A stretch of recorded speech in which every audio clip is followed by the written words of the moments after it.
बिस्मिल्लाहिर्रहमानिर्रहीम। मिशकात शरीफ के मुताबिक हदीस नंबर 16।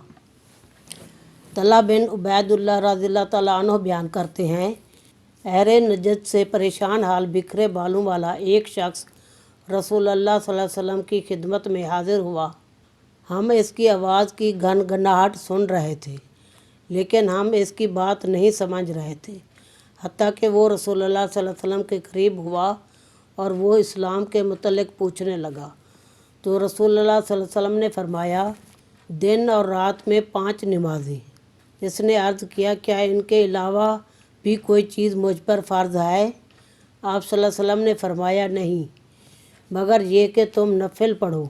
रसूलुल्लाह सल्लल्लाहु अलैहि वसल्लम ने फरमाया, और माह रमज़ान के रोज़े।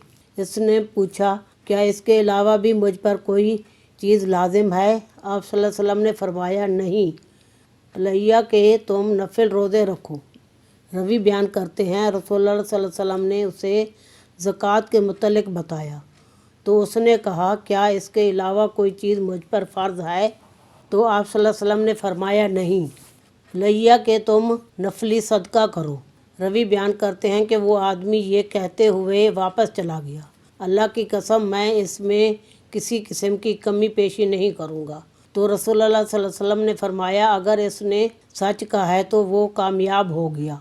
मुत्तफ़िक़ अलैह। सही बुखारी शरीफ हदीस नंबर 46 और सही मुस्लिम शरीफ हदीस नंबर 11 और हदीस नंबर 8।